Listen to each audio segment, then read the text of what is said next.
para que podamos iniciar. Se está grabando la llamada. A ver, por acá está. Sí, efectivamente. Y muy bien, estimados. Primero que nada, darles la bienvenida a nuestro curso. Ok, nuestro curso, como ya lo mencionó nuestro coordinador, va a tener una duración de 2 semanas, los martes, jueves y sábados en este horario, ¿no? De 6 a 7:30. Durante estas sesiones vamos a ir viendo todo lo relacionado con con la asistencia administrativa en la gestión pública, ¿ok? Tenemos muchos temas diversos y nuestro tema el día de hoy va a empezar por la inducción a la gestión pública en el Perú. ¿Okay? Y para eso vamos a ver nuestro temario del día de hoy, en el que vamos a ver, bueno, los objetivos de la sesión del día de hoy es un panorama general de la gestión pública en el Perú, las funciones y las responsabilidades de un asistente administrativo en las entidades gubernamentales y el marco legal y normativo aplicable al trabajo administrativo en el sector público. Y para ello, primero vamos a empezar con una pequeña diferenciación entre el sector privado y el sector público. Para poder conocer, para poder ahondar un poquito más en el sector público, vamos a tener que iniciar primero con una pequeña diferenciación entre ambos. Y para eso vamos a empezar, ¿no? Primero, dentro de todos los sectores laborales, ya nosotros conocemos que tenemos estas dos grandes apartados o dos grandes diferencias, ¿no? Sector público y sector privado. Sector privado, sabemos que se conoce de tal modo porque viene de la inversión privada, es decir, que cada persona, cada entidad o cada ciudadano de repente decide formar su propia empresa, su propia organización y busca, ¿no? De sus propios recursos, de sus propios medios, poder establecer su empresa, su organización, ¿no? ¿Mediante qué, por ejemplo? ¿No? Mediante préstamos bancarios de repente, mediante ahorros, mediante las asociaciones, mediante grupos de sociedades anónimas, grupos de inversionistas, ¿ok? Mediante todos ellos buscan establecer su propia entidad, ¿no? Mientras que la entidad pública no es de inversión propia, es de inversión gubernamental, es decir, que el gobierno o el Estado otorga el presupuesto necesario para el funcionamiento de una entidad pública, ¿ok? Que principalmente, ¿no? El gobierno o el Estado obtiene estas ganancias directamente de los pagos de impuestos, ya sea el pago de impuesto que pagamos cada uno de nosotros, por ejemplo, en las rentas de trabajo, el pago de impuestos de las empresas, ¿no? También esos son, por ejemplo, los pagos de tercera categoría, ¿no? De las empresas, tanto jurídicas como naturales, que generan estos pagos de sus ganancias, ¿no? También ahí, por ejemplo, entran lo que son empresas mineras, empresas industriales, telecomunicaciones, que ellos son los principales aportantes al PBI del Perú, ¿no? Y de ahí es donde sacamos el presupuesto para estas entidades públicas, ¿no? Empezando por esa diferenciación entre ambas. Segundo, si vemos una diferenciación entre el sector público y sector privado sobre sus objetivos. El sector privado, por ejemplo, por lo general, ¿ok? Pues vamos a generalizar un poco, lo que busca es la obtención de rentas o ganancias, ¿no? Pongámonos cada uno. Si yo creo una empresa, ¿para qué voy a crear una empresa? Para, lógicamente, generar ganancias, ¿no es cierto? ¿No? Ahora también por ahí tenemos algunas entidades, ¿no? Que ya son con algún fin diferente, pero principalmente esos son sus objetivos. Mientras que las entidades públicas no tienen un objetivo de rentabilidad o de ganancias, ¿no? Las entidades públicas no han sido creadas con el objetivo de poder obtener ganancias de las personas, todo ello, no. Las entidades públicas, su principal objetivo es brindar servicios a la ciudadanía. Brindar servicios a la ciudadanía. No, por ejemplo, a ver, ahí vemos, ¿no? Por ejemplo, los municipios que se encargan de poder gestionar, ya sean a nivel distrital, provincial, regional, por ejemplo, pues ellas se encargan de otorgar estos beneficios, más que beneficios, perdón, de otorgar estos servicios que son de necesidad básica, ¿no? Para toda su ciudadanía. Ahora, entonces, ahí vemos, ¿no? Mientras que el sector privado está enfocado en obtener ganancias, el sector público está enfocado en brindar los servicios a sus ciudadanos. Ahora, y son muchísimas diferencias más en realidad, ¿no? De repente, si es que queremos ver incluso también alguna diferencia en el ámbito de competencia. el sector privado es un sector altamente competitivo, ¿no? Donde siempre hay entidades que son del mismo rubro, ¿no? Y siempre están buscando entre la oferta y la demanda poder lograr la mayor captación de clientes, todo ello. ¿Por qué? Porque, como hemos dicho, la entidad privada depende de las ganancias que busca obtener y, por lo tanto, también esta entidad privada también va buscando la mayor captación de clientes, mientras que el sector público no. El sector público no es un sector competitivo, ¿no? Las entidades públicas no tienen competencia, es decir, supongamos, ¿no? Yo quiero sacar mi documento de identidad, ¿no? Mi DNI. Supongamos, no significa de que yo puedo agarrar y puedo optar por una entidad privada para sacar mi DNI, no. Los únicos que me pueden ofrecer ello son las entidades públicas, o es la entidad pública, en este caso RENIEC. Por lo tanto, no tiene competencia, no vamos a pensar de repente en el hospital público. Por ahí podríamos decir, ¿no? Pero el hospital público que brinda salud, que brinda que brinda salud, de repente tiene competencia, pues vamos a ponernos a pensar en las clínicas privadas, ¿no? Pero, por ejemplo, el sector público no se hace ningún problema con la existencia de clínicas privadas, todo lo contrario, agradece que existan ellos. ¿Por qué? Porque quitan carga laboral al sector público, ¿no? Por ejemplo, yo tengo un dolor de estómago. Si es que yo cuento con algún seguro, por ejemplo, de salud, o de repente estoy en el sistema integral de salud, yo tendría todo el derecho de poder ir y hacerme atender por ese medio sin ningún costo, ¿ok? Pero, sin embargo, muchas personas, ¿cuál es el pensamiento? No dicen, no, hasta que me atiendan en el seguro, hasta que cubran mi necesidad, prefiero hacerlo particularmente. El sector público no pierde nada. No por yo, o mejor dicho, yo, por negarme a utilizar mi derecho de atención gratuita de salud, no estoy quitándole algo al Estado, por el contrario, voy a optimizar mejor el recurso para otra persona, mientras que las clínicas, ellos sí obtienen todas las ganancias. ¿Ok? Entonces, el sector público no es un sector competitivo y ahí sí, hay muchas diferencias más que podemos ver, pero ya estamos entrando un poquito a esta diferenciación, ¿no? Y también parte de esta diferenciación, también vamos a ver el sector laboral. No es lo mismo trabajar en el sector público que trabajar en el sector privado. ¿Ok? Ahí vamos a encontrar una gran diferencia. Y vamos a empezar a hablar un poquito, primero sobre el sector privado, porque como nuestro curso va a ir orientado al sector público, vamos a empezar mejor a tratar desde ahí, ¿ok? Desde el sector público. Perdón, desde el sector privado. En el sector privado, nosotros tenemos principalmente tenemos un montón de tipos de contratación. Tanto sector público como sector privado son mundos muy grandes, o sea, son mundos muy, muy grandes. Dentro de cada uno como una pequeña galaxia, ¿ok? Que contiene dentro de ellos millones y millones y millones de estrellas. Por ejemplo, las galaxias es igual. Acá contenemos miles y miles de normativas en cada uno de ellos. Pero en el sector privado vamos a encontrar dos tipos principales de contratación. Vamos a encontrar la contratación o el decreto legislativo 728, conocido también como la ley de la productividad y competitividad laboral, y los otros que son o también conocido como el régimen general, y los otros que van a ser nuestros decretos legislativos, perdón, y nosotros que van a ser nuestros regímenes especiales. ¿Ok?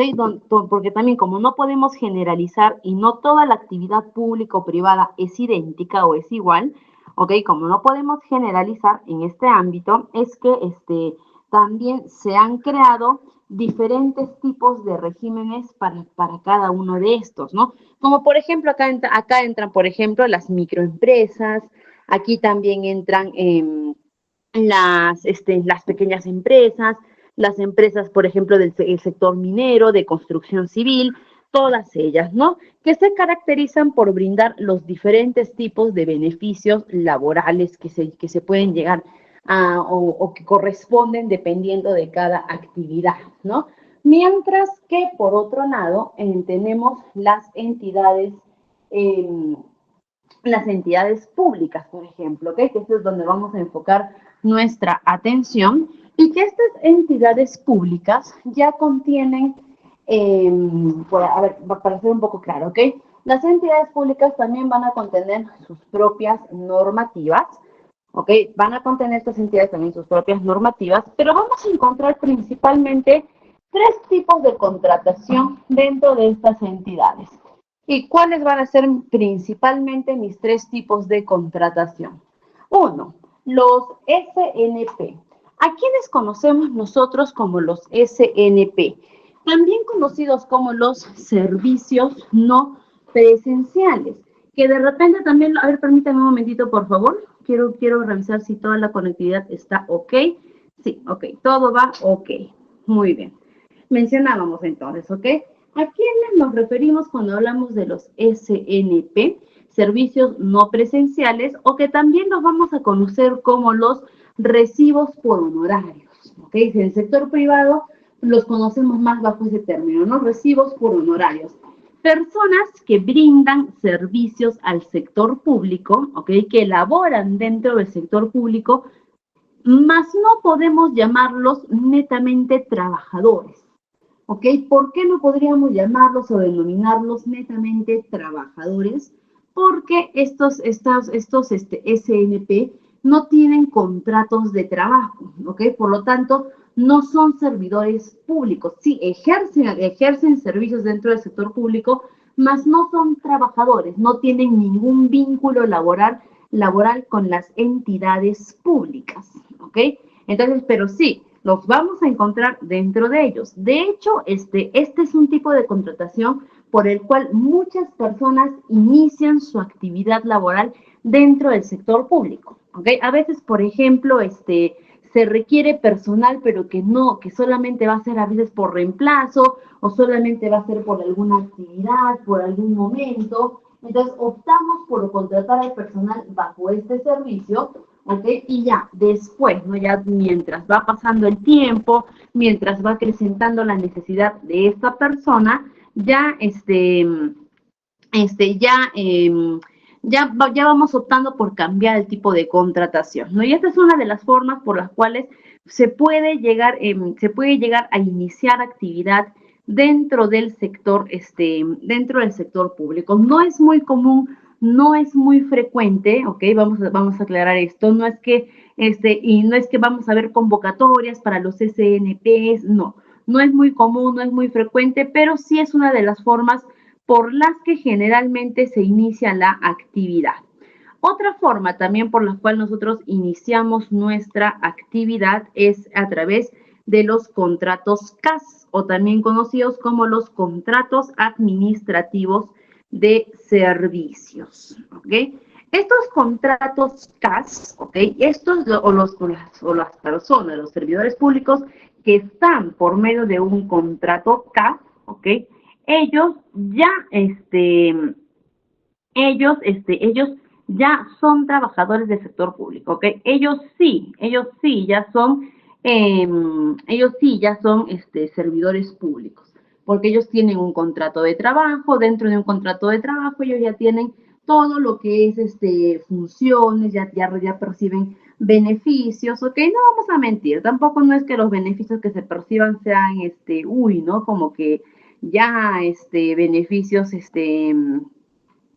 como a nivel del sector público, del sector privado, no. Son beneficios en realidad bastante básicos, ¿ok? No vamos a mentir en ello. Por ejemplo, son como vacaciones, aguinaldos, el seguro social, el derecho de poder aportar a un fondo de pensión, ¿ok?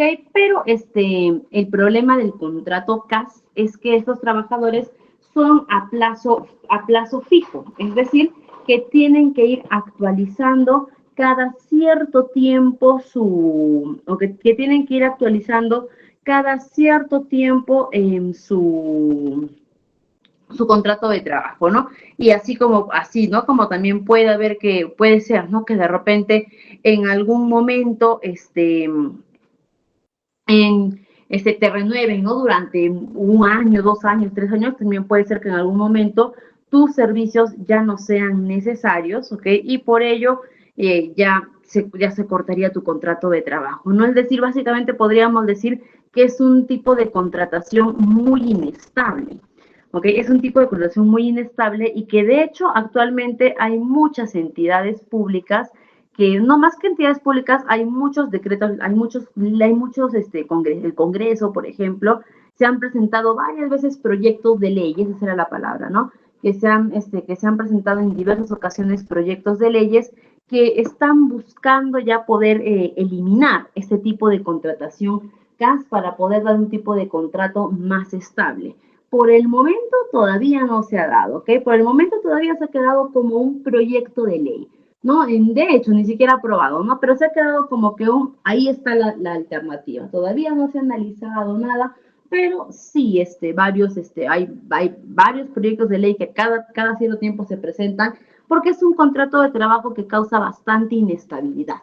Ahora, para el asistente administrativo que quiere ingresar a las entidades públicas, este va a ser una de las mejores oportunidades que va a tener para poder ingresar a laborar dentro del sector público, porque las convocatorias CAS son al público, son abiertas, ¿ok? Las convocatorias tienen que ser publicadas, expuestas y estar ahí, abiertas a que cualquier persona que tenga interés pueda postularse en ellas, ¿ok? Y eso es algo muy beneficioso porque al ser concursos públicos significa que aumenta la transparencia de estos concursos. ¿Qué quiere decir? Que si se postulan a alguien, ¿ok? Y tú cumples con los requisitos, tú te puedes postular a la entidad siguiendo los pasos determinados, ¿ok? Y recuerda que también existe dentro del sector público lo que es la transparencia activa, ¿no? Que cuando hay procesos donde uno está involucrado, va a tener el derecho de poder,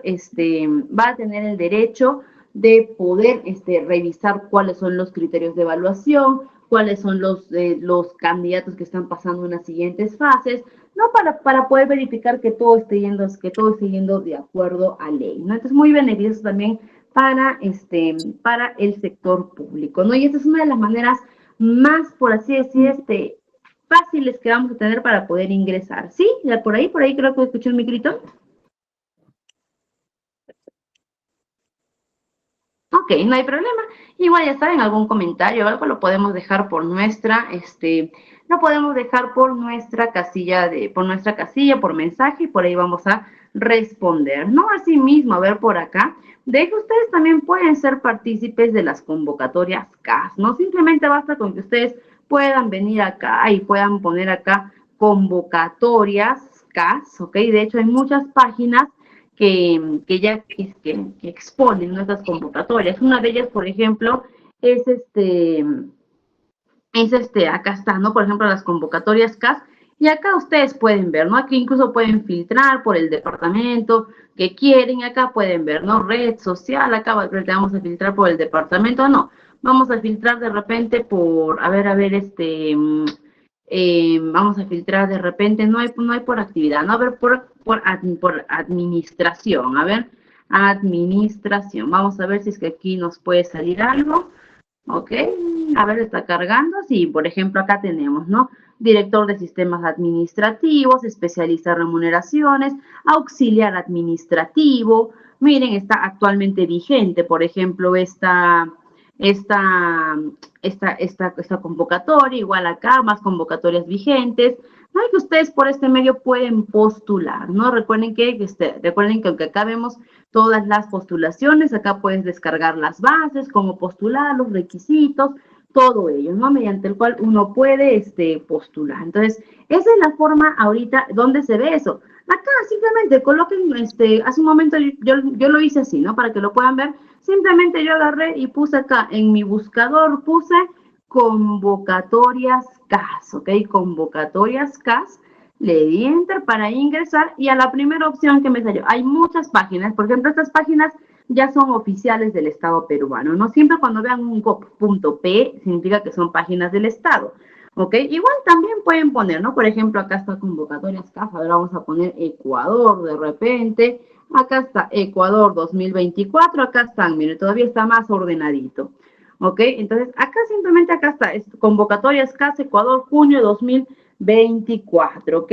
Entonces, no se ve la pantalla, a ver, por favor, revísenla porque yo sí la estoy visualizando, ¿ok? Entonces, simplemente eso va a ser un apoyo que nos va a poder servir, ¿no? Hace un momento nos preguntaban, ¿no? Nos decían, ¿Qué significa SNP? Servicios no presenciales, lo que, o en un vocabulario mucho más sencillo de lo que nosotros podemos aplicar, básicamente son los que trabajan por recibo, por honorarios, pero para el sector público, ¿ok? Para ellos es, para los recibos por honorarios, pero del sector público. Y por último vamos a, y ojo, estas son las tres principales que estamos mencionando del sector público, porque dentro del sector público también hay un montón más, ¿ok? Hay un montón más de tipos de contratación, pero estas son las tres principales. Y por último vamos a ver el decreto legislativo 276.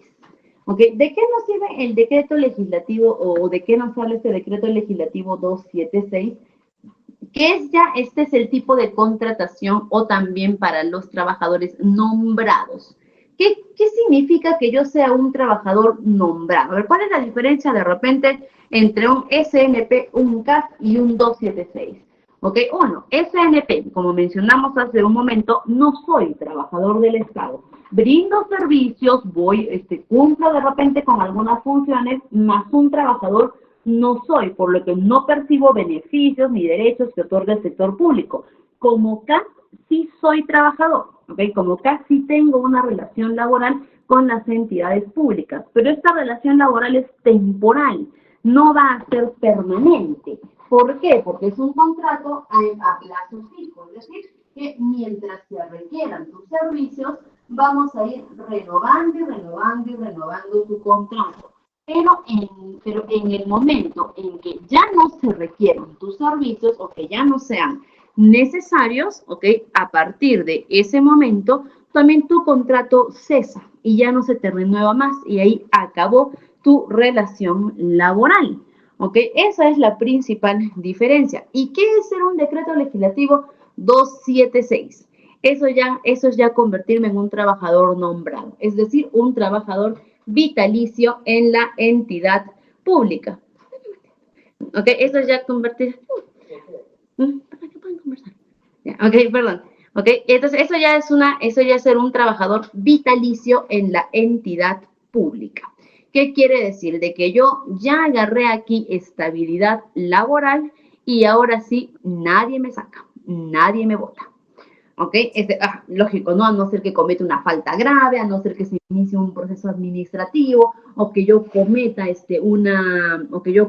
por así decir, de repente un acto de corrupción, o que por último, yo abandone el puesto de trabajo, y ahí sí, ¿no? Ya ahí sí ya se acabó, ¿no? Mi vitalidad, por así decir, en el sector público. Pero mientras no suceda nada de eso, no hay ningún problema, ¿ok? No hay ningún problema y yo sigo laborando. Es decir, ya no me pueden sacar así por así de mi entidad pública.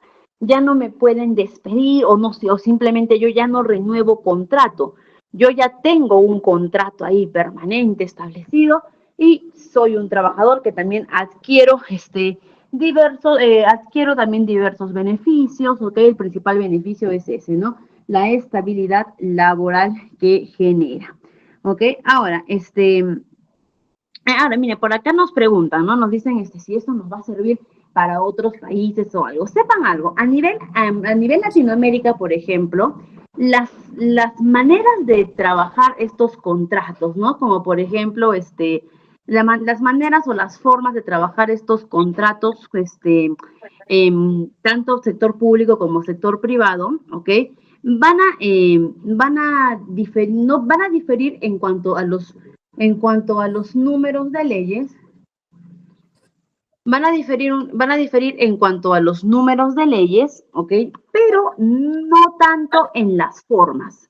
Las formas van a ser muy similares, ¿ok? A ver. Las formas van a ser muy similares, pero los contratos van a ser diferentes, ¿ok? Esa va a ser, los números, las leyes van a ser diferentes, ¿ok? Así que ahora, solamente durante cada clase sí vamos a tener una partecita que nos va a hablar sobre normas, sobre normativas, legislaciones, nada más, pero de ahí el curso va a ser bastante genérico. Ok, así que yo creo que sí nos va a poder ser de utilidad o de apoyo para otros países que van a estar en este curso. Permítanme, por favor, un segundito. Voy a cambiar la red. Ok, permítanme un segundito, por favor, estimados. Voy a cambiar la red y continuamos. Va a ser un segundito lo mucho, ¿ven?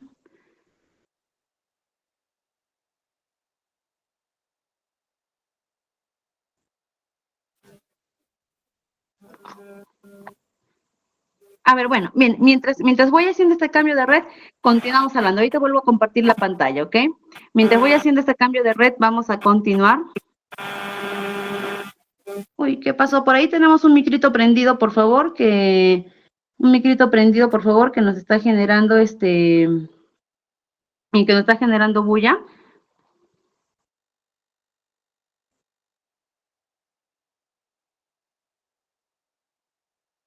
Ya está, muy bien. Listo, ahora sí, estimados, continuamos con nuestra sesión. Van a disculpar, sino que estaba con otra red y ya se iba a poner más lenta todavía, se iba a poner muy lenta nuestra conexión, por eso he tenido que cambiar. Ok, entonces, estos son los principios. Dicho sea de paso, ¿no? Actualmente, para llegar a un decreto legislativo 276, ok, no es tan fácil. ¿Ok? Lo más sencillo para poder entrar a trabajar en el Estado es a través de un contrato CAS. ¿Ok? Eso va a ser lo más sencillo. Pero poder llegar a un decreto legislativo 276 o también un nombramiento ya cada vez es mucho más complicado. De hecho, por muchos años se han paralizado estos nombramientos. Antes, ¿qué hacían? ¿No? Teníamos los trabajadores que estaban laborando, ¿no? Que ellos estaban laborando dentro del sector privado y para ellos les era muy fácil o muy sencillo poder lograr ese tipo de contratación. Simplemente bastaba de repente con la disposición o la orden y ya. Y con eso ya se nos daba nuestro decreto legislativo, ¿no? Pero ahora no.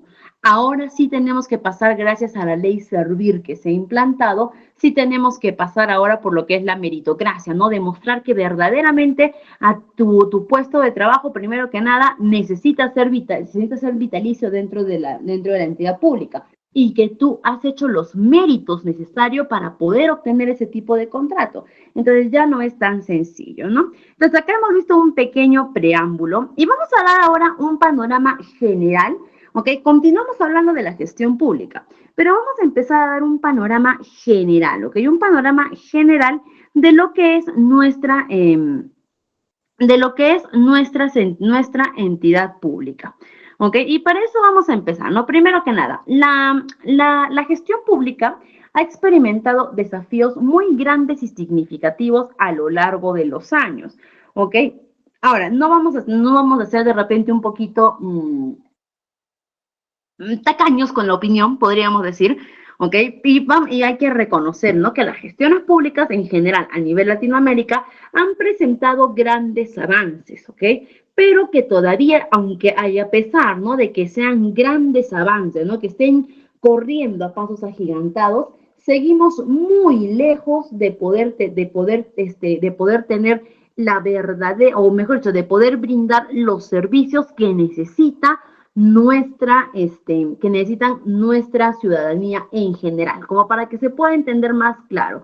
¿Ok? Imagínense que ustedes están yendo a 1000 kilómetros por hora. Se podría decir, bien, estás corriendo, estás avanzando, pero todavía estás a 1.000.000 de kilómetros de tu destino. ¿Ok? Es decir, se te reconoce, estás avanzando rápido, pero estás muy lejos de llegar a tu meta. Eso está pasando también con las entidades públicas. Están avanzando, sí, es notable el avance que están teniendo, pero siguen todavía lejos del estándar al que deberían de llegar. Y para eso vamos a ver un panorama general. Y vamos a empezar con uno de los principales causantes de la demora o el retraso que hemos podido presenciar y experimentar, ¿no? Y vivir de carne propia directamente de nuestro sector público, que es la corrupción. ¿Okay? La corrupción también se le dice al cáncer que padecen muchas entidades o muchas gestiones públicas de diversos países. La corrupción tiene niveles, tiene desde niveles bajos hasta niveles altos de corrupción, pero que al final corrupción es corrupción, ¿no? Y la corrupción de por sí siempre va a generar retraso, nos guste o no, la corrupción va a ser un generador de retraso, ¿ok? Ahora, decíamos, ¿no? Por ejemplo, existen niveles muy bajos hasta niveles muy altos, pero al final es lo mismo, ¿no? Por ejemplo, niveles muy bajos de corrupción. El hecho de que yo agarre y yo sea un tramitador del sector público y venga mi familiar y le falte cierta documentación o le falte o de repente no amerite de repente a poder acceder a algún trámite y yo lo hago. ¿Por qué? Porque lo necesita, porque es mi amigo o porque es mi familiar o no lo sé, pero simplemente yo agarro y hago ello. Eso es corrupción. ¿Ok? Ahora alguien podría decir, pero nadie pierde, no pasa nada, no hay víctimas, ¿no? Es corrupción. Hasta niveles más altos de corrupción, como hemos podido ver, por ejemplo, en Latinoamérica en general, ¿no? Los casos de Odebrecht, los casos de Panama Papers, ¿ok? Y muchísimos más casos, ¿ok? Que han sido renombrados, las licitaciones fraudulentas, ¿no? Que todo ello ha generado un retraso, principalmente económico en el país, ¿no? Se dice que si hay algo que se alimenta la corrupción es de la ambición, ¿ok? La ambición económica. Entonces, la corrupción ha sido un generador de retraso en nuestro país, definitivamente, y en todos los países en realidad, ¿no? Desde los países más desarrollados hasta los países, entre comillas, ¿no? Como nos dicen tercermundistas, entre comillas, desde los países así de primer mundo hasta los tercermundistas, la corrupción es un constante problema. Y repetimos también, la corrupción no va a desaparecer, ¿no? Que suena de repente muy, muy triste, muy feo de decirlo, la corrupción no va a desaparecer así por así. Mientras haya una sola persona que de buena voluntad haga cosas que no sean adecuadas, ya está habiendo corrupción, ¿no? Por ejemplo, desde el hecho en el que viene de repente una abuelita solita, de repente a la entidad pública, y yo digo de repente, legalmente esta abuelita no accede a este beneficio, pero pobrecita, ¿no? Mi alma caritativa va a agarrar y va a hacer que yo coloque a esta abuelita dentro de este programa, por ejemplo. Uno podrá decirlo, ¿no? Estoy haciendo algo bueno, no siento que esté haciendo algo malo, ¿ok? Podemos decir eso, pero ya estamos siendo parte de estos actos corruptos, ¿ok? ¿Por qué? Porque no es algo correcto.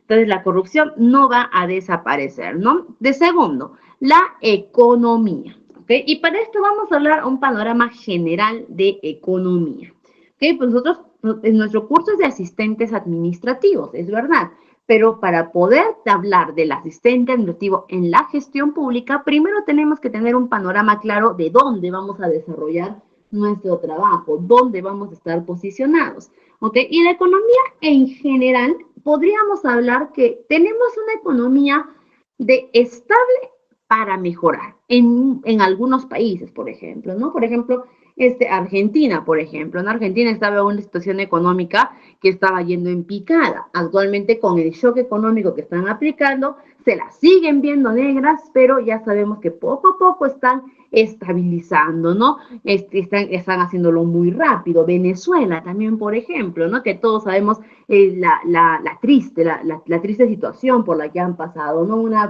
baja económica terrible y que actualmente ya se están levantando poquito a poquito, no están dando así pasitos a pasitos, pasitos de bebé, como quien dice, pero ahí van, están creciendo, creciendo, ¿no? En el caso de Perú, por ejemplo, tenemos nosotros una economía bastante estable actualmente. De hecho, en el año 2023, el sol peruano fue catalogado como la moneda más estable a nivel Latinoamérica. ¿Ok? Lo que significa que nuestra economía está bien, ¿ok? No estamos, como repetimos, ¿no? Todavía la meta está muy lejos, pero tampoco no estamos yendo en retroceso, ¿no? Colombia también, Ecuador también, por ejemplo, ¿no? Y muchos más países estamos bien económicamente. Y por ahí podemos decir, pero ¿cómo podemos decir que estamos bien si hay pobreza de repente, ¿no? ¿Cómo podemos decir que está bien si todavía los servicios públicos son terribles? ¿Cómo podríamos decir todo ello? Ahorita vamos a ver por qué, a pesar de no estar en crisis económica, ¿ok? O de repente no estar en estados de recesión en muchos países ya lo están llegando, en otros todavía no. cómo a pesar de ello no vemos la mejora. Ahorita vamos a ver ello. ¿Ok? Por ejemplo, también la descentralización. ¿Ok? Los estados actualmente están también trabajando mucho en descentralizar por así decir, las funciones que realizan. No, por lo general, y no podríamos acá tampoco hablar de todos los países, ¿no? Pero por lo general muchos países han centrado todas, por muchísimos, ni siquiera años, o sea, podríamos decir, por muchísimas décadas, han centrado o han focalizado toda su atención en las ciudades de mayor crecimiento económico. Generalmente las capitales de cada país, ¿no? No podemos decir que en todos, pero generalmente las capitales de cada país, ¿no? Por ejemplo, vamos a poner de ejemplo a Perú. Los coleguitas que son de Perú y los coleguitas que de repente han tenido por ahí la oportunidad de ir a Perú. La capital de Perú, Lima, Perú. Lima, Perú es una ciudad bastante grande, ¿ok? Es una ciudad muy grande, es una ciudad que es muy moderna, ¿ok? Que está en un crecimiento, en un auge económico constante desde hace muchas décadas. Es una ciudad bastante desarrollada, moderna, económicamente activa. La segunda ciudad, en el caso de Perú, que le sigue en este crecimiento económico, en esta modernización, ¿ok? Es la ciudad de Arequipa, ¿ok? Y vamos a hacer una comparación, Arequipa versus Lima. Lima es el triple de grande que Arequipa. Arequipa es una ciudad bastante grande, pero no se compara en nada a la ciudad de Lima. Así que, y si estamos hablando de la segunda ciudad más grande, ¿okay? O más grande en el término de que hay más desarrollo, más desarrollo económico, más actividad, más modernización, más crecimiento, ya podemos imaginarnos, no es ni la mitad, no es ni la tercera parte de lo que ha crecido Lima. Ya nos podemos imaginar cómo van en el resto de ciudades. ¿Por qué podemos ver esas diferencias abismales entre una y otra? ¿Ok? ¿Por qué? Porque por muchas décadas toda la focalización de poder brindar servicios, de poder o toda la atención se ha centralizado en la capital. Y es por eso que Lima ha crecido como ha crecido, descuidando al resto de ciudades. Actualmente, ¿no? Ya desde hace algún tiempo, el Estado ha empezado con un proceso de modernización, una norma técnica de modernización que junto con ello traía la descentralización, ¿no? Que gracias al establecimiento de poder colocar gobiernos regionales, gobiernos municipales, ¿ok? Gobiernos distritales, es que ya se ha podido distribuir mejor la focalización y atención y ya hemos empezado con un crecimiento. La centralización siempre va a jugar en contra de la gestión administrativa de cualquier país. ¿Ok? Básicamente, para que puedan entender mejor por qué la centralización no es adecuada en un sistema público. Imagínense que ustedes tienen 3 hijos. Los 3 son sus hijos, los 3 los quieren por igual, los 3 los necesitan por igual, ¿ok? Pero ustedes solamente se centran en dar comida, educación y salud a uno de sus hijos. Y a los otros 2 hijos, a ver ya, que ellos vean cómo van. ¿Ok? ¿Qué es lo que va a pasar con el hijo con el que ustedes sí han centrado en comida, educación y salud? Esa persona va a crecer bien comidita, bien sanita, va a crecer bien preparada, con estudios, todo para poder afrontar al mundo. Ese hijo lo hemos criado bien, pero nuestros otros 2 hijos, sabe Dios si seguirán vivos. ¿Ok? ¿Por qué? Porque hemos quitado la atención. Es lo mismo. La centralización es una invitación a ello. ¿Ok? La centralización es una invitación a focalizar nuestra atención solo a un sector, descuidando a otro sector. Y ahí vemos, por ejemplo, la diferencia que muchos hemos podido presenciar del por qué en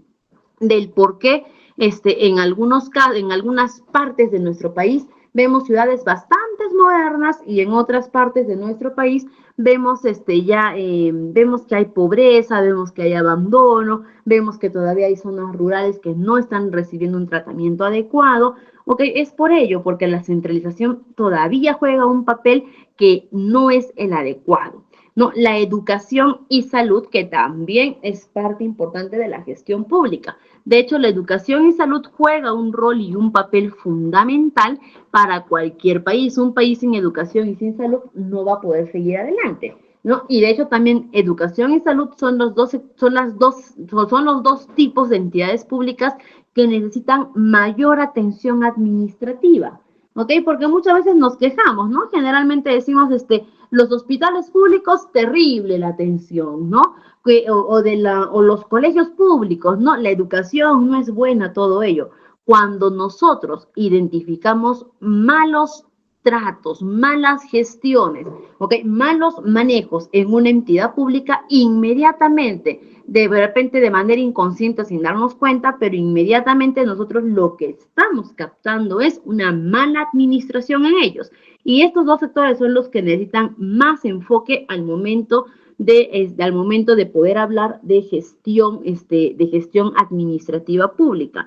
Los desafíos sociales, que también cada país tiene sus propios desafíos sociales y los afronta bajo los recursos, bajo las estrategias que se pueda plantear. Por ejemplo, hay en algunos países que un desafío social puede ser la crisis económica.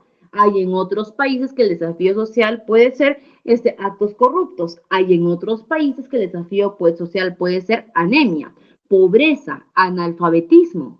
¿Ok? De repente también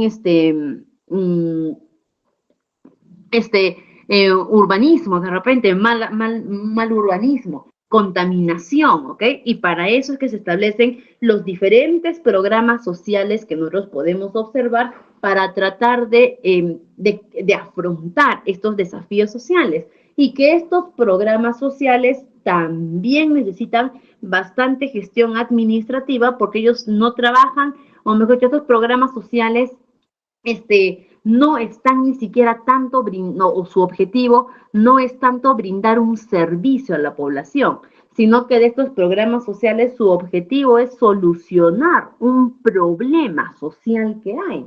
¿Ok? Entonces ellos no trabajan, por así decir, en base a metas, ellos trabajan en base a presión de que se tiene que solucionar, y ahí también se requiere bastante gestión administrativa. ¿Ok? Así que ahí también hay un buen campo laboral en los programas sociales para poder laborar, como por ejemplo, los programas de vaso de leche, ¿ok? Programas programas también, por ejemplo, de techo propio, de mi vivienda, todos ellos que buscan dar solución a diferentes desafíos sociales y los avances tecnológicos, que actualmente las entidades públicas se están destacando a nivel Latinoamérica, por lo menos, se están destacando en cada vez convertirse más en una entidad moderna, en poder trabajar para poder ser una entidad moderna con suficientes avances tecnológicos, brindar mayor comodidad en los procesos que puedan realizar los ciudadanos. Las entidades públicas ya no quieren que tú vayas a la entidad pública. Las entidades públicas quieren que tú la encuentres desde la comodidad de tu casa, de tu cama, que con solamente hacer un clic ya tengas acceso a los servicios públicos, y eso es lo que están trabajando. ¿Ok? Entonces, bajo este panorama, ¿ok? Bajo este panorama general que hemos visto, permítanme, por favor. Muy bien. Bajo este panorama general que hemos visto de las entidades públicas, es que nosotros vamos a empezar a hablar sobre qué es ser un asistente administrativo. ¿Ok? Primero vamos a definir qué es ser un asistente administrativo, y después vamos a ver qué es ser un asistente administrativo dentro de la gestión pública. ¿Ok? Y primero, para poder definir qué es ser un asistente administrativo en palabras muy sencillas, ser un asistente administrativo es ser un facilitador fundamental de un área. El asistente administrativo es la mano derecha o el que le sigue al administrador. Es aquel que va a tener los mismos objetivos, funciones, de repente de un jefe inmediato, de un supervisor, de un administrador, solamente que va a tener estos mismos objetivos en calidad de auxilio, ¿no? O en menor responsabilidad. El asistente administrativo se va a encargar de dar apoyo a todo su equipo y gerencias en las que se encuentre, ¿ok? Pudiendo apoyar en los procesos que sean necesarios. También se va a encargar muchas veces de la gestión de oficina, como por ejemplo, contestar correos electrónicos, contestar llamadas, dar seguimiento documentario, manejo de documentos, desde la elaboración, la creación de diferentes la elaboración y la creación de diferentes documentos, ¿ok? También la revisión, la corrección. Se va a encargar también de organizar y coordinar las diversas actividades que se puedan dar dentro de sus entidades, sea cual sea su entidad pública o privada. De hecho, cuando ya se requiere asistente administrativo en un área, es porque esa área tiene gran capacidad laboral, en el sentido que tiene mucha carga laboral. Y por lo tanto va a ser necesario contar con un asistente que nos pueda ayudar a poder organizar mejor nuestras gestiones, que nos pueda ayudar a coordinar adecuadamente con otras áreas, de repente, diferentes actividades que se puedan tener. Y el asistente también tiene que apoyar con el uso de herramientas tecnológicas. De hecho, actualmente, ¿no?, lo que se les pide dentro del perfil para un asistente administrativo sí va a ser por lo menos conocimiento de ofimática general. ¿Ok? Es decir, que me domines Word, Excel, PowerPoint y otras herramientas más, como pueden ser de repente sistemas de gestión, ERPs, ¿no?, dependiendo de la entidad pública. Pero sí, dentro del perfil del asistente, sí es necesario el dominio de herramientas tecnológicas. Ahora, es importante destacar que el puesto de asistente administrativo es un puesto que las empresas siempre van a necesitar. ¿Ok? Toda empresa que esté en crecimiento, pública o privada, siempre va a necesitar dentro de sus áreas, de sus oficinas, de sus gerencias, siempre van a necesitar un asistente administrativo. Pero este asistente administrativo, mejor dicho, la persona que ocupa el puesto de asistente administrativo no puede pretender quedarse eternamente en ese puesto. ¿Ok? Es decir, si yo entro como asistente administrativo, no puedo pretender que aquí llegué, aquí me quedo, aquí me jubilo y aquí muero. No, ¿ok? No, ¿por qué? Porque todas las personas que estamos en la rama administrativa no podemos sentarnos en el escalón. La grada es para avanzar, la grada es para subir. ¿Ok? Y siempre el puesto de asistente es un peldaño más en la escalera de nuestro crecimiento. Es un peldaño que sí o sí no vas a poder llegar tú no vas a poder llegar al quinto piso si no has pasado por el primer piso. ¿Ok? Entonces, con esa analogía podemos entender, ¿ok? De que si tú como trabajador de rama administrativa, ¿ok? Como trabajador de las ramas administrativas, no puedes pretender quedarte en un puesto eternamente de asistente administrativo. ¿Ok? Tú tienes que buscar poder ascender lo más que puedas, pero este puesto es necesario para tu aprendizaje. ¿Ok? Ese puesto va a ser necesario para tu aprendizaje. Ahora, ¿y qué es ser un asistente administrativo? Ok, ya, ¿qué es ser ahora un asistente administrativo en la gestión pública? No se subió, ya está. En el sector público, el asistente definitivamente va a seguir siendo un facilitador fundamental, ¿ok? Pero se va a desempeñar más en eficiencia operativa y funcionamiento cotidiano de una entidad, ¿ok? Gubernamental o estatal.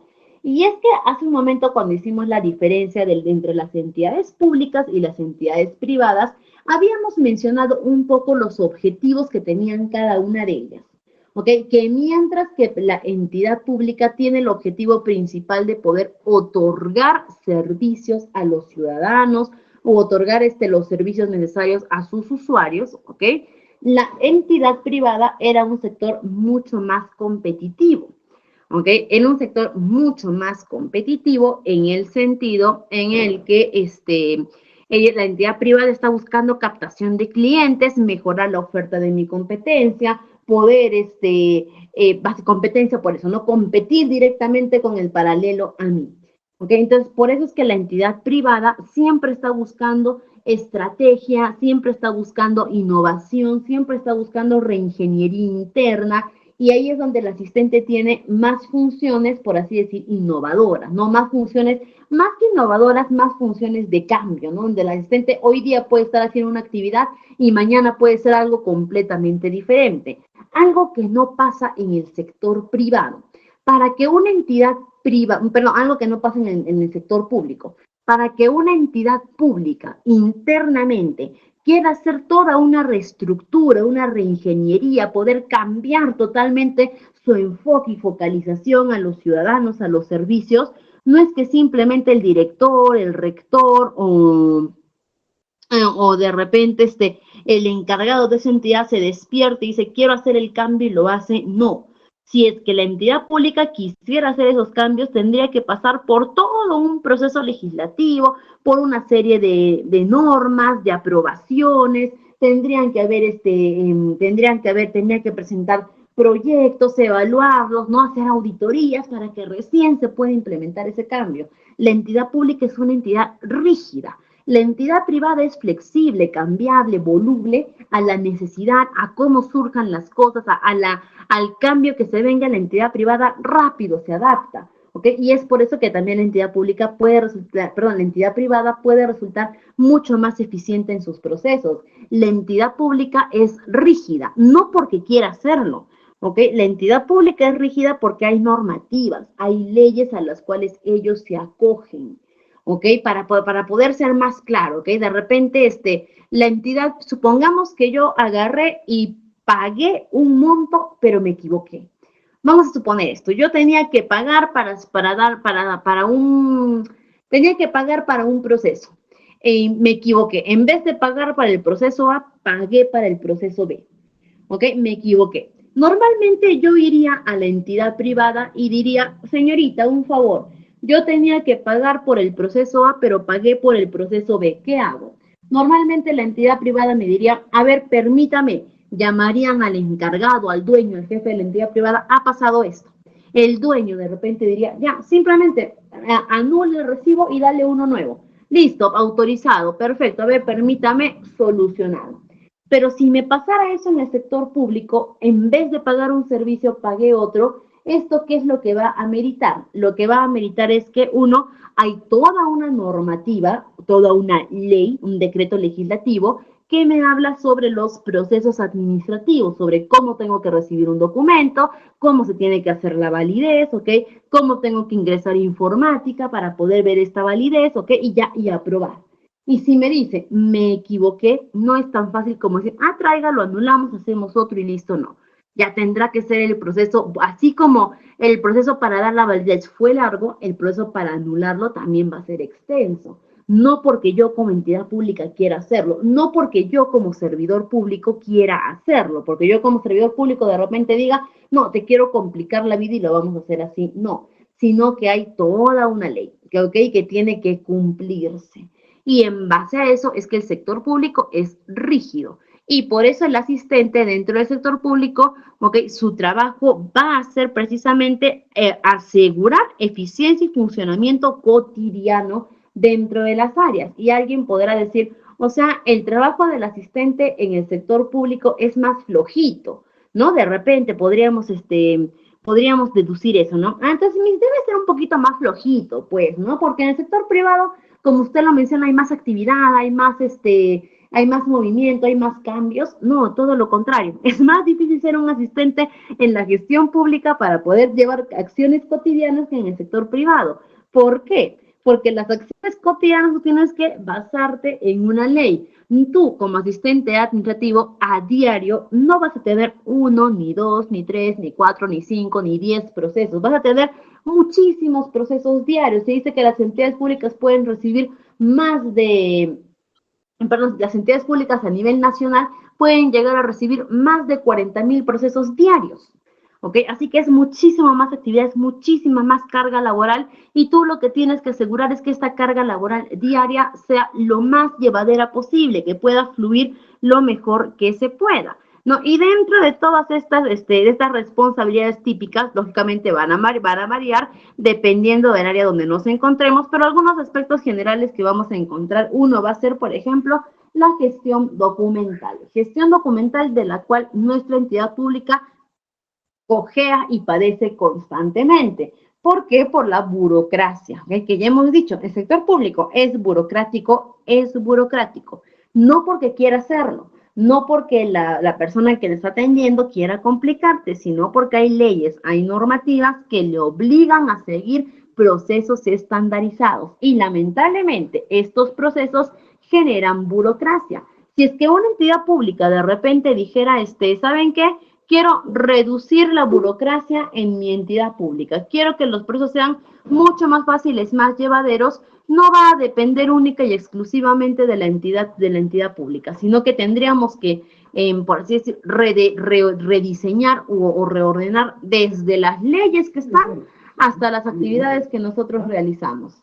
¿Ok? Entonces, no va a ser tan fácil ni tan sencillo.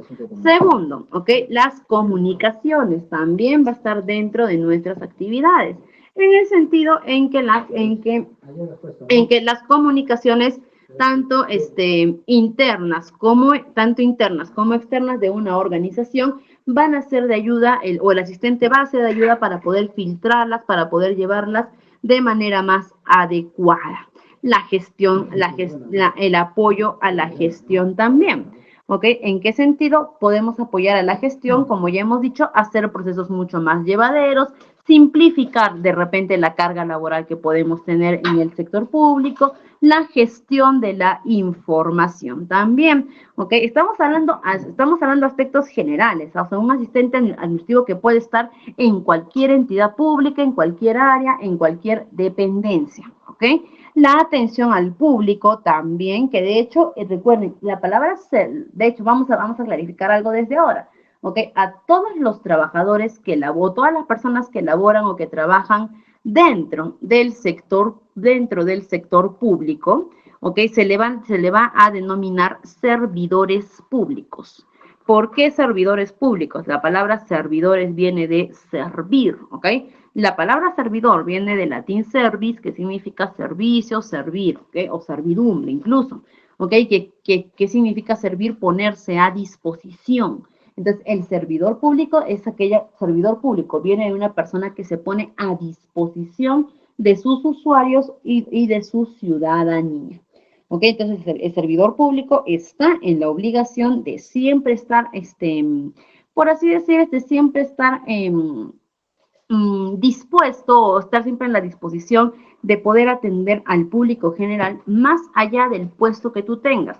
Tú puedes ser desde vigilante del sector público hasta ser la autoridad con mayor responsabilidad dentro de ella, pero la atención al público siempre va a ser parte de tus funciones. Así que como asistente administrativo, la atención al público va a ser necesariamente parte de tus funciones.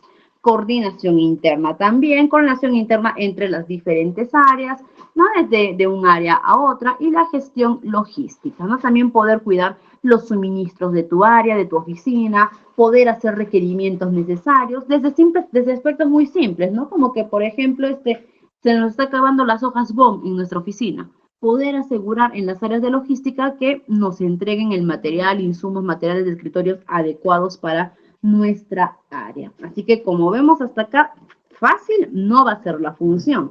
Por el contrario, va a ser mucho más tediosa. Va a ser mucho más tediosa. Por otro lado, vamos a ver acá, ahora, vamos a ver algunas funciones clave dentro de por acá creo que los teníamos, sí, miren, por acá tenemos algunos, ¿ok? Por ejemplo, vamos a ver dentro de las gestiones clave, vamos a ver algunas pautas, ¿no? Como por ejemplo, la gestión documental que me habla desde la organización, archivos, mantenimiento, registros, documentos oficiales. ¿Cuáles son los principales documentos que se manejan dentro de un área o de una entidad pública en el área en el que te encuentres? Es decir, ¿qué tipos de documentos vamos a encontrar normalmente dentro de la gestión pública? Vamos a encontrar documentos legales, ¿ok? Recuerden que la entidad pública es una entidad estatal y por lo tanto se rigen bajo normativas legales, ¿ok? ¿Ok? Y se rigen bajo normativas legales, así que va a ser muy común encontrar ello. Documentos administrativos como oficios, memorándums, Vamos a encontrar también por ahí cartas, solicitudes, que podríamos encontrarlo, mismos documentos que también fácilmente podríamos encontrar en las entidades privadas, ¿ok? También en las entidades públicas. Presupuestos y documentos financieros, porque a pesar de que ya hemos hablado y ya hemos clarificado que las entidades públicas no son entidades con fines de lucro, por supuesto que dentro de ellas se manejan diferentes documentos financieros, ¿no? Pues desde presupuestos públicos, desde aprobación de todos ellos, ok, por supuesto que también se manejan. También vamos a ver documentos de licitación y contratación, y esto es, cuando hablamos de licitación y contratación, no estamos hablando de contratación de trabajadores, como hemos visto hace un momento, ¿no? Los CAS, los 276, no estamos hablando de ellos, sino que hay muchas veces actividades o obras, o de repente,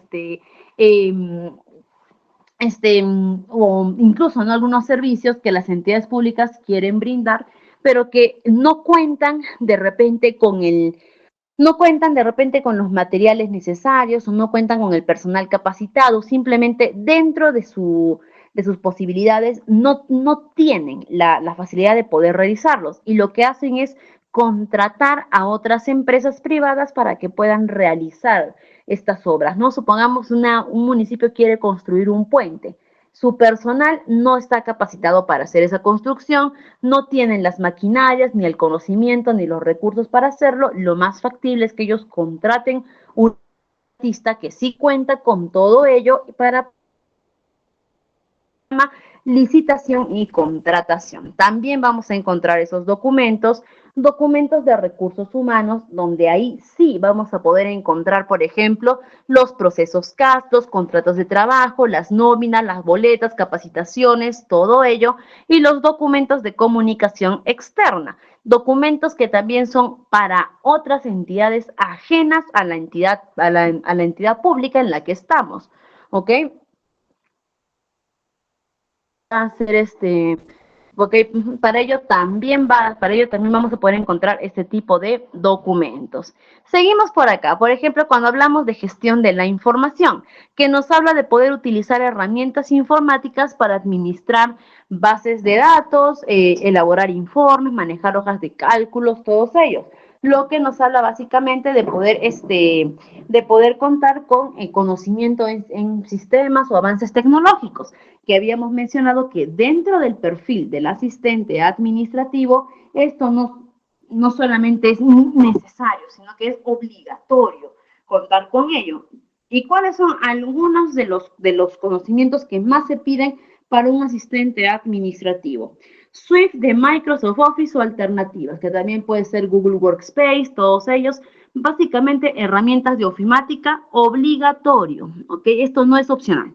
Obligatorio que tú puedas contar con estas herramientas, ¿ok? También sistemas de gestión de proyectos, software de contabilidad y gestión financiera, que dicho sea de paso, nosotros tenemos una sesión exclusiva donde vamos a hablar de los diferentes software que manejan las entidades públicas, que no son las mismas que manejan entidades privadas, ojo, pero básicamente vamos a encontrar lo mismo. ¿Ok? Entonces vamos a tener esa sesión exclusiva donde vamos a hablar también de los CRM, ¿no? Que es la gestión de relaciones con los ciudadanos, plataformas de colaboración y comunicación, como por ejemplo las herramientas de videoconferencia como Google Meet, Microsoft Teams, también creo que tenemos por ahí Skype, ¿no? También estas herramientas. Y sistemas de gestión de documentos, ¿ok? Para los trámites documentarios, que también tenemos una sesión en la que vamos a hablar netamente de manejo documentario, y vamos a hablar ahí también de la importancia de poder contar con sistemas de manejo documentario y software y análisis de visualización de datos. También, por otro lado, la atención al público. Como habíamos mencionado hace un momento, todos los servidores públicos están en la obligación de estar siempre a disposición de la atención. En este caso, dan más que público a los ciudadanos, ¿ok? Ellos van a estar siempre en la disposición de poder, de tener que atender a ellos. Y vamos a ver, ¿no? La atención al público, ¿desde qué abarca? Uno, desde la recepción de los usuarios. Uno, Uno, desde la recepción de visitantes, la atención a los ciudadanos que acuden a la entidad, respuesta a consultas, orientación, información de los diferentes trámites que nosotros vayamos a realizar, ¿ok? De los diferentes trámites, también por acá canales, también tenemos que estar, perdón, tenemos que estar atentos también a los diferentes canales de atención al ciudadano, que hoy en día sabemos de que ya no solamente es directamente presencial, pueden ser canales telefónicos, canales por WhatsApp, chats por correo electrónico, ¿ok? Y informar y orientar a los ciudadanos, atención personalizada, transparencia y acceso a la información. Recuerden esto, los usuarios, los ciudadanos no son ajenos a la entidad pública, ellos son parte de esta entidad pública, ellos tienen derecho a poder acceder perdón, a la diferente información que hay dentro de ella. La gestión de quejas y reclamos, de hecho las entidades públicas también poseen lo que es el libro de reclamaciones, ¿ok? Y también tenemos que evitar que malentendidos, que malas situaciones lleguen a ellos, pero en caso de que esto suceda, poder orientar a nuestros ciudadanos a llenar adecuadamente este libro de reclamaciones, la evaluación continua y mejora y la capacitación al personal, ¿ok? Y ahora acá vamos a ver la coordinación interna. ¿Ok? Y cuando hablamos hace un momento de coordinación interna, habíamos hablado sobre poder manejar información entre las diferentes áreas, poder transmitir información también, comunicar adecuadamente, ¿ok? Y gestionar procesos, todo ello. Y vamos a ver esto es de forma general. Vamos a ver cuáles son las áreas que vamos a encontrar generalmente en las entidades públicas. Estas áreas o estos departamentos que vamos a mencionar son los que sí o sí tiene que haber en una entidad pública. Dependiendo del tipo de entidad pública es que se van a aumentar más departamentos y más áreas, ¿ok? Dependiendo, ¿no? Por ejemplo, en un hospital vamos a encontrar vamos a encontrar todos estos departamentos y más adicionales, que van a ser diferentes a los de una universidad pública, que van a ser diferentes de repente a los de repente de repente la SUNAT, de repente, ¿no? El fisco. Entonces vamos a ver algunos, ¿no? Pero estos son los departamentos que sí o sí vamos a encontrar en las entidades públicas. Uno, un departamento de recursos humanos, ¿ok? Esto sí o sí tiene que haber, porque ellos se encargan de gestionar la administración de personal.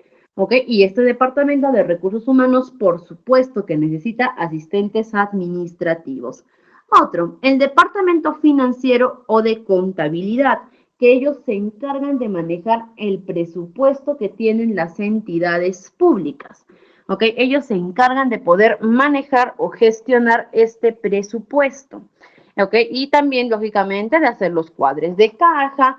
Ellos se encargan también de poder, también brindar declaraciones, de hacer rendiciones de cuentas públicas, ¿ok? Ellos se encargan de todo ello. El departamento legal, que habíamos mencionado que al ser entidades públicas, ¿ok? Están de por sí, ¿no? Ellos están viviendo bajo las diferentes normativas legales que tienen y por lo tanto este departamento legal tiene ese funcionamiento, ¿no? De poder llevar no solamente de asegurar el cumplimiento de las normativas que tiene una entidad pública, sino también de poder llevar diferentes casos que se puedan presentar, como por ejemplo denuncias de otras personas e incluso denuncias de los mismos trabajadores que a veces presentan a las entidades. Por lo general, de repente por pagos inadecuados de remuneraciones, de repente denuncias por diferentes denuncias en realidad, ¿no? El sector público vive, ¿no? El sector público vive en base a denuncias también, ¿no? Hay que ser muy sinceros en ese aspecto. También de repente el Departamento de Tecnología de la Información, más conocido como el TI, o también como algunos le dicen el TI, ¿no?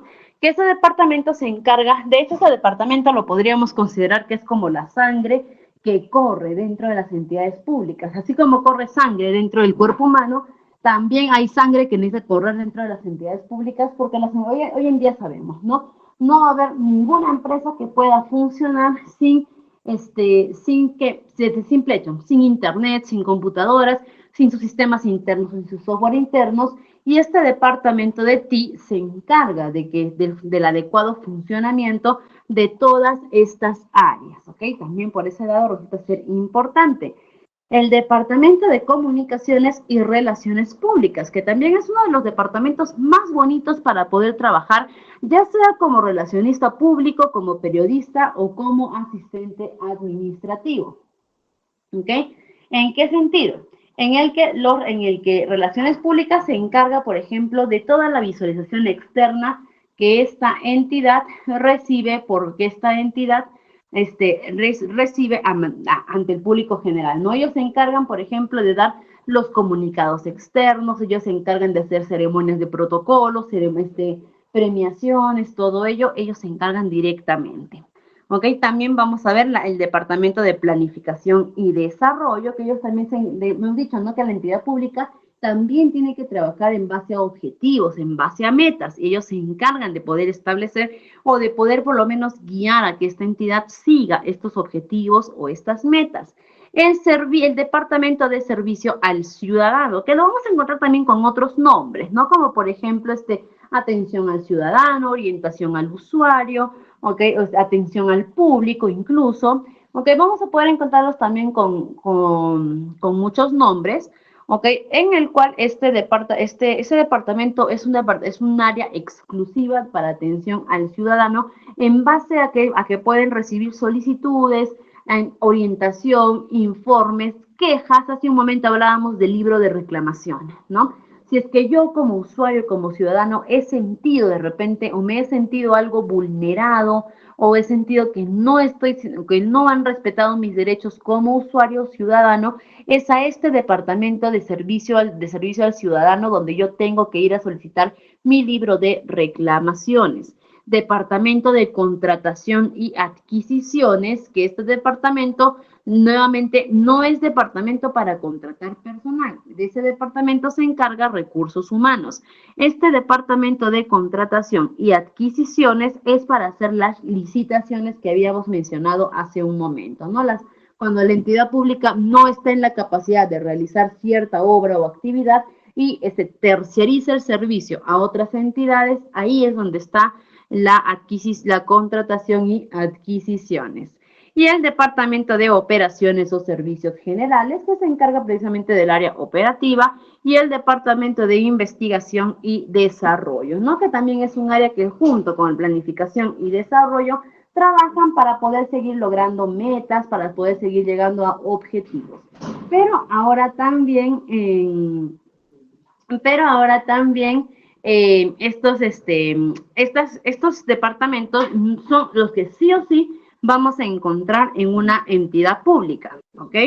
Pero también vamos a encontrar más departamentos dependiendo, ¿no? Por ejemplo, en una universidad ya vamos a encontrar de repente el departamento de atención al alumno o al estudiante, ¿no? Vamos a encontrar de repente un departamento, un vicerrectorado académico. Vamos a encontrar también de repente por ahí áreas de posgrado, pregrado, todo ello, ¿no? Entonces, como se dan cuenta, vamos a encontrar más, ¿no? En un hospital, por ejemplo, vamos a encontrar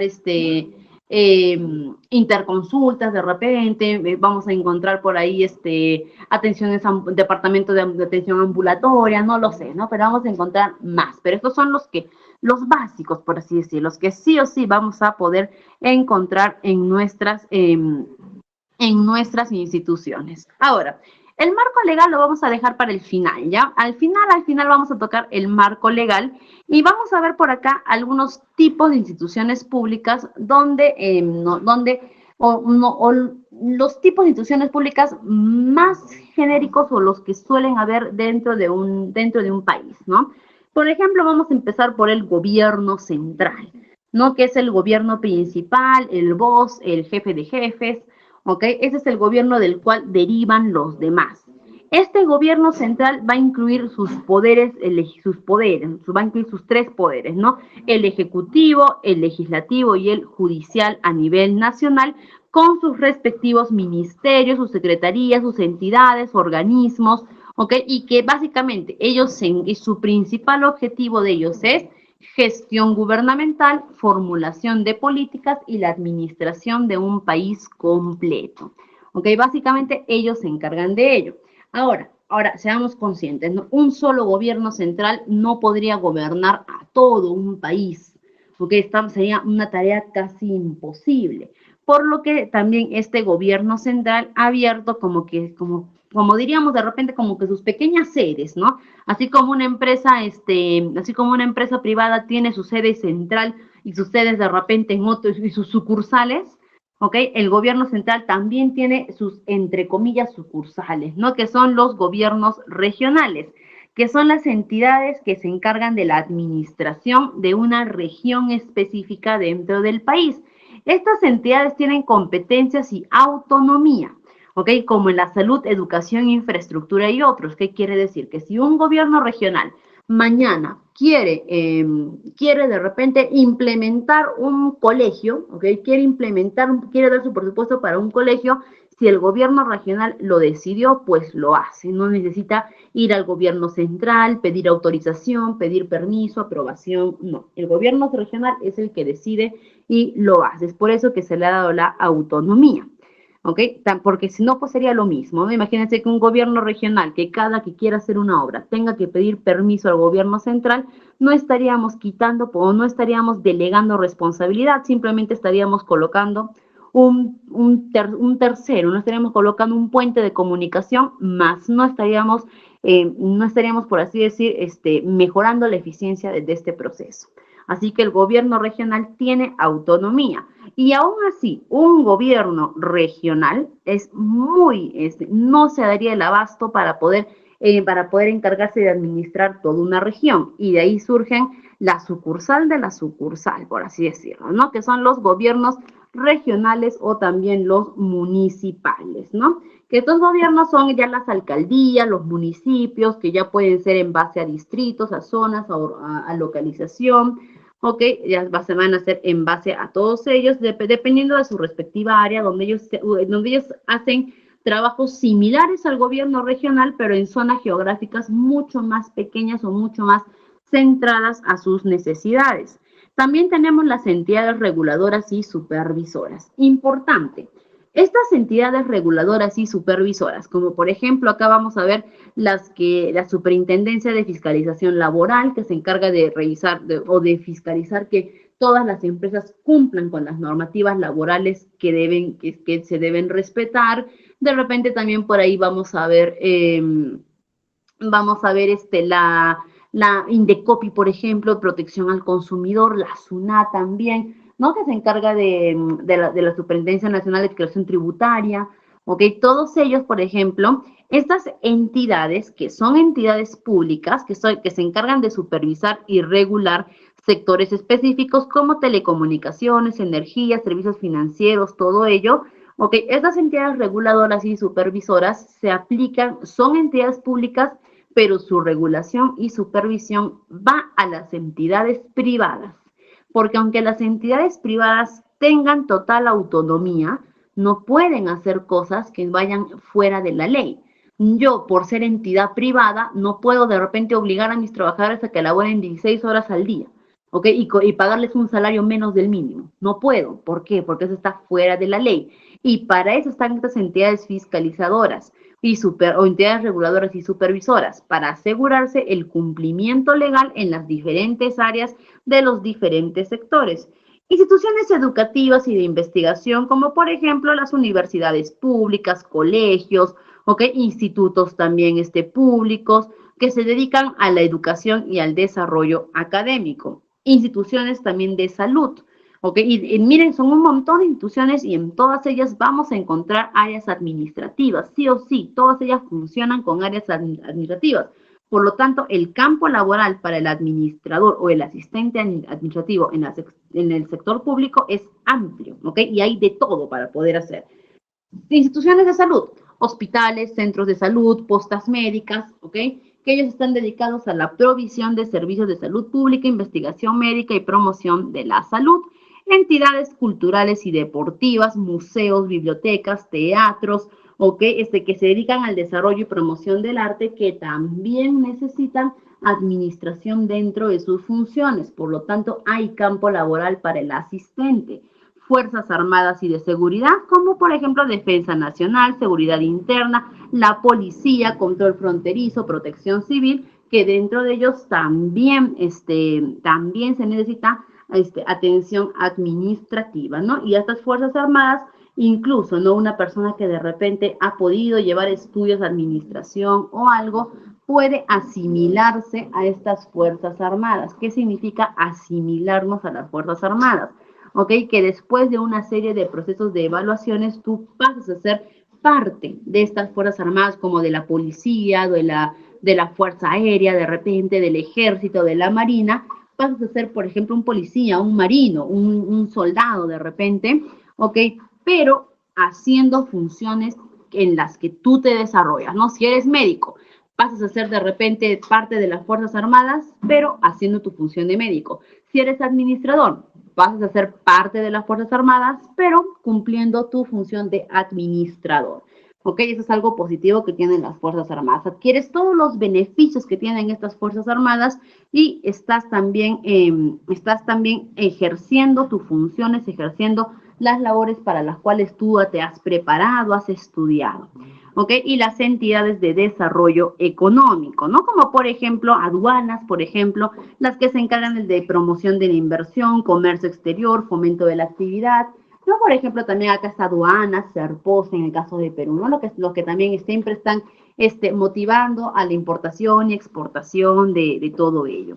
Ok, entonces miren, como podemos ver acá tenemos un montón de instituciones públicas, estamos mencionando algunas, ¿ah? Porque acá todavía nos faltaría mencionar los programas sociales, que también hay convocatorias como los de Achayhuasi, por ejemplo, los del vaso de leche, donde también hay bastante puesto de trabajo, así que en las instituciones públicas se requieren administradores, por supuesto que sí.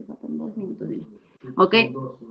Y allí por último, ya para culminar nuestra sesión del día de hoy, vamos a ver el marco legal y normativo aplicable al trabajo normativo en el sector público. Acá sí vamos a hablar del sector público peruano, ¿ok? Recordar que las leyes, la esencia de las leyes en otros países son muy similares, pero lo que va a cambiar es el código, es el número de ley. Ok, y primero que nada, ¿no? La constitución política del Perú o del país en el que vosotros sean.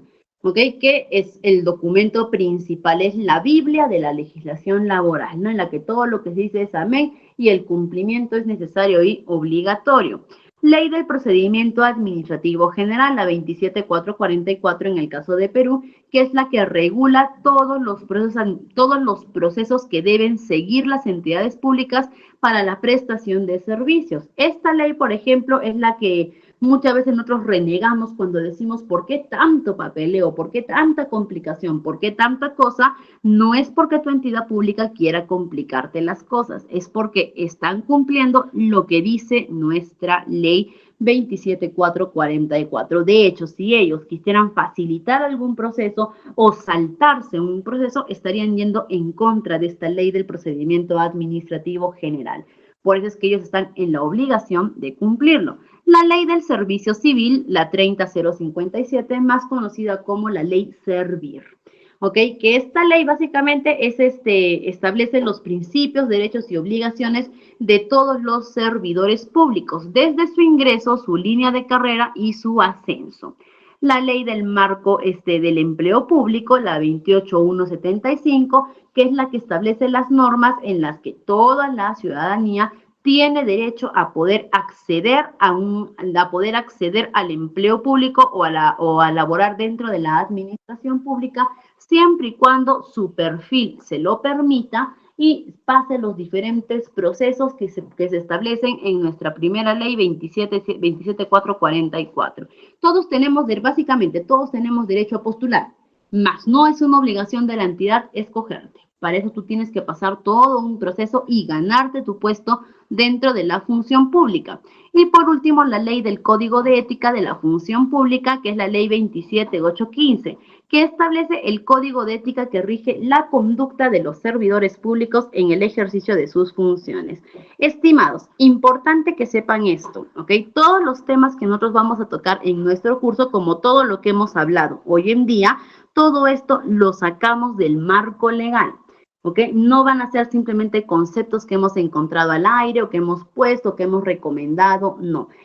Nuestro curso va a estar basado netamente bajo marcos legales, es decir, lo que dice la ley, porque para ser asistentes administrativos eso es lo que tenemos que dominar, conocimiento de la ley de la función administrativa.